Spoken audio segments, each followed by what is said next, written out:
Welcome back to Klepper's Corner. Today in history. May 1st is one of those dates where history cannot decide what costume it wants to wear.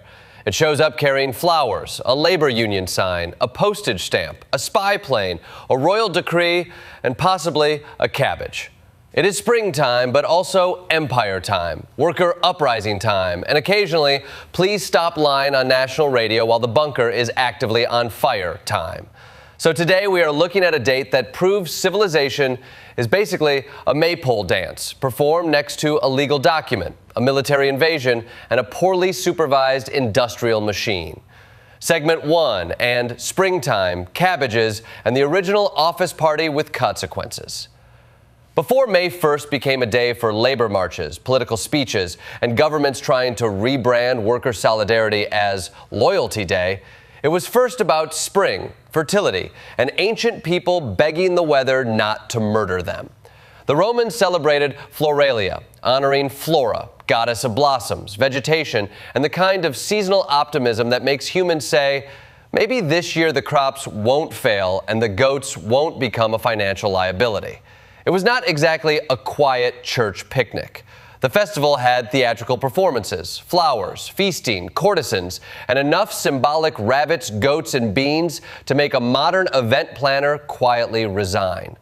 Meanwhile, Beltane in the Gaelic world welcomed warmth and survival with fire, greenery, and the ancient understanding that winter is just a hostage situation with snow. What's funny is that institutions spent centuries trying to civilize May Day, but the holiday kept sneaking back out wearing flowers and yelling, "You cannot regulate seasonal panic." Then Diocletian enters the date in 305, doing something no Roman emperor was supposed to do: quitting. Roman emperors did not retire. They were usually stabbed, poisoned, or turned into a cautionary marble bust. But Diocletian walked away from supreme power and went to grow cabbages in Dalmatia. When asked to return, he basically said, "Have you seen my vegetables?" That may be the purest retirement speech in history. Most rulers cling to power like it's the last biscuit at a family reunion. Diocletian looked at an empire sliding back towards civil war and said, "I have brassicas now." May 1st begins then as history's reminder that humans want renewal. Rulers want control, and occasionally the smartest man in the empire is the one watering collard greens while everyone else fights over the throne. Segment 2 and Selling Out the Island, Signing the Peace, and Discovering Treaties have expiration dates. May 1st also has a special talent for turning local grudges into international consequences. In 1169, Norman mercenaries landed at Bannow Bay after Dermot McMurrough, the exiled king of Leinster, decided the best way to solve an Irish political feud was to invite heavily armed outsiders with land hunger and excellent armor. This is the medieval equivalent of getting into a neighborhood dispute and calling in a private equity firm with swords. Dermot had enemies, exile, and a long scandal involving the abduction of Dervogilla, wife of his rival, Tiernan O'Rourke, because apparently one bad romantic decision was not enough, unless it also came with 8 centuries of geopolitical complications. What began as one king trying to reclaim his throne became the opening door to English domination in Ireland. History loves this kind of terrible plot twist. One man says, "I need backup," and the island says, "Why do I hear imperial theme music?" Then, in 1328, Scotland gets its own May 1st moment with the Treaty of Edinburgh-Northampton, where England finally recognized Scotland as an independent kingdom under Robert the Bruce. After Wallace, Bannockburn, exhaustion, bankrupt politics, and generations of bloodshed, the treaty should have been a triumphant exhale. Instead, many English nobles called it the shameful peace, because nothing says medieval diplomacy like ending a war and immediately whining that peace lacks sufficient humiliation. And of course, within 5 years, England was already helping reignite conflict. Medieval treaties were less like permanent legal settlements and more like sticky notes on a sword rack. Together, these events show May 1st as a date when borders get rearranged by pride, grudges, desperation, and legal documents that everyone pretends are sacred until the ink dries and somebody remembers they still have cavalry. Segment 3. And the year Spain bet big, banished its own talent, and accidentally found a hemisphere. The late 1400s gave May 1st two events that feel like history, warning us against overconfidence and then watching everyone ignore it in real time. In 1486, Christopher Columbus presented his plan for a western route to the Indies to Queen Isabella I of Castile. The experts looked at his math and correctly said, "No, that ocean is much bigger than you think," which is one of the great scientific understatements of all time. Columbus had not discovered a genius shortcut. He had miscalculated the size of the planet with the confidence of a man assembling furniture without the instructions. Isabella did not immediately fund him, but she kept him close. And 6 years later, after the Reconquista, Spain took the gamble. The result was the beginning of the transatlantic age, the rise of the Spanish Empire, and catastrophe for indigenous civilizations. It is one of history's darkest examples of someone being wrong in exactly the direction that made him famous.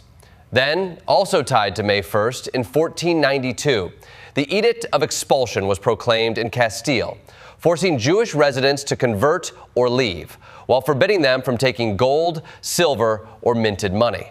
That is not just cruelty. That is cruelty with accounting software. Spain drove out tens of thousands of Sephardic Jews, losing financial, medical, administrative, and commercial expertise at the exact moment it was trying to become a global superpower.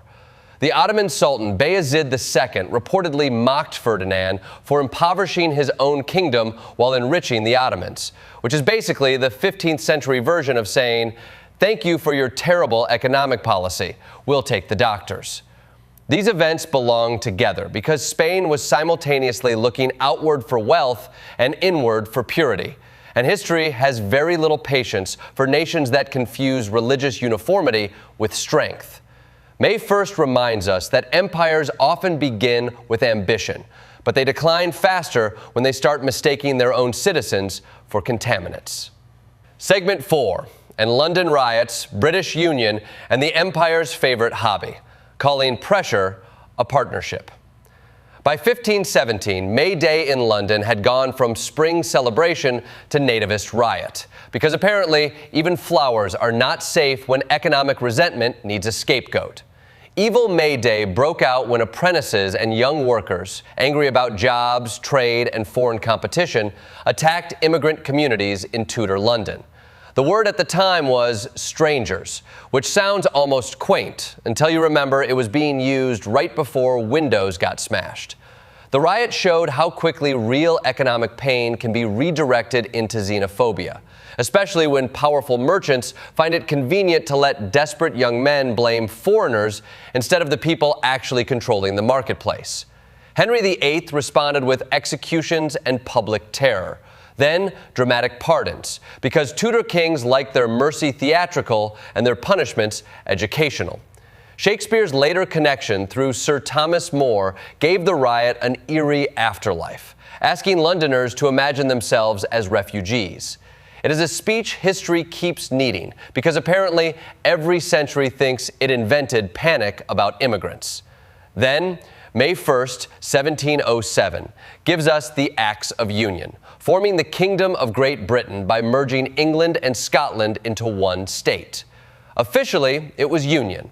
Unofficially, it was a negotiation conducted under the soothing background music of Scottish bankruptcy, English pressure, and the lingering threat of invasion. Scotland's Darien scheme had collapsed disastrously. England feared a French-Scottish alignment, and the Alien Act loomed like a legal baseball bat. The result was a new British state with global reach, imperial momentum, and a Scottish population that was not exactly skipping through the streets singing teamwork. Robert Burns later called it being bought and sold for English gold. And even if the reality was more complicated, the bitterness stuck, because nobody likes being told their sovereignty has been merged for efficiency. May 1st here becomes a study in power laundering itself through paperwork. Riots call fear patriotism. Treaties call pressure consent. And empire, as always, says, great news, we're one family now, while already measuring the curtains.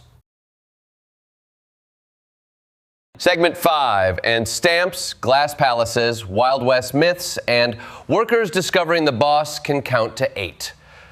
The 19th century turns May 1st into a showcase for modernity, which is history's way of saying, look at all this progress. Please ignore the bodies and the machinery. In 1840, Britain issued the penny black, the world's first adhesive postage stamp. And suddenly, communication became cheaper, simpler, and less dependent on making the recipient pay like a hostage negotiator. Rowland Hill's reform helped democratize the mail, and letter volume exploded. The design featured young Queen Victoria, and because Britain invented the stamp, it still does not have to print its country name on postage, which is the philatelic version of walking into a room and saying, "You know who I am." In 1851, Queen Victoria opened the Great Exhibition inside the Crystal Palace, a giant cathedral of iron, glass, and industrial confidence. It showcased inventions, manufacturing, and the British Empire's favorite message: we have machines now, and we brought samples. There were telegraphs, rubber, weapons, public flush toilets, and a penknife with 83 blades, because even Victorian innovation occasionally sounded like a mall ninja catalog. Then Buffalo Bill launched his Wild West show in 1883, turning frontier violence into entertainment, while the actual frontier was being erased. The West was not even cold in the ground before show business put a ticket booth next to it. Finally, May 1st, 1886, brought the nationwide strike for the 8-hour workday, the beginning of the Haymarket story and the foundation of International Workers' Day. Workers asked for 8 hours instead of 14, which is a modest request unless your business model depends on treating humans like rented furnace parts. The irony is perfect. The same date that celebrated spring renewal now celebrated labor renewal. And the United States, where the struggle began, later tried to rename May 1st Loyalty Day to dodge the Socialist Association. That is like inventing barbecue, then changing your name because somebody brought sauce you didn't like. May 1st modernity gave us faster mail, grand exhibitions, packaged myths, and workers demanding not to be sacrificed on the altar of quarterly profits. Segment 6, and towers, planets, propaganda, spy planes, fallen heroes, and the machine learning to apologize too late. The 20th and 21st century May 1st events feel like history discovering new ways to turn ambition into spectacle and spectacle into consequences. In 1930, Pluto got its name after 11-year-old Venetia Burney suggested the Roman god of the underworld, which is astonishing because most children name things Sparkle and Mr. Bitey, not distant frozen death realm. The Lowell Observatory loved it, partly because the first letters honored Percival Lowell, proving even astronomy enjoys a tasteful monogram. In 1931, the Empire State Building opened, lit remotely by President Herbert Hoover, rising as a symbol of American ambition directly into the Great Depression. So much of it sat empty that people called it the empty state building, and management left the lights on in vacant offices to pretend success. That is not real estate. That is architectural gaslighting. In 1945, German radio announced Hitler's death with Wagner, drum rolls, and lies about him falling heroically in battle, when in reality, he had died in a bunker as the regime collapsed around him. Even at the end, the Nazis tried to stage-manage failure like a theater kid with artillery outside. In 1960, Francis Gary Powers was shot down in a U-2 spy plane over the Soviet Union, and the United States tried a weather plane cover story before Khrushchev revealed Powers was alive. Nothing improves diplomacy like being caught lying with the pilot available for follow-up questions. Later May 1st brings tragedy and reckoning. Ayrton Senna's death in 1994 reshaped Formula One safety. George Mallory's body was found on Everest in 1999, still guarding the mystery of whether he reached the summit. And in 2023, Jeffrey Hinton resigned from Google to warn about artificial intelligence, like Dr. Frankenstein leaving the lab to hold a press conference titled, "So, about the monster." May 1st keeps repeating the same lesson in new costumes. Humanity builds upward, outward, faster, smarter, and louder, then acts surprised when the bill arrives. In conclusion, May 1st is not one kind of day. It is a whole historical junk drawer. It has flowers, riots, treaties, stamps, skyscrapers, spy planes, labor marches, banished climbers, dead dictators, doomed race cars, and an artificial intelligence pioneer looking at his life's work and saying, maybe we should read the warning label. What ties it together is the human habit of believing that the next system, the next empire, the next machine, the next treaty, or the next brilliant plan will finally make us less ridiculous.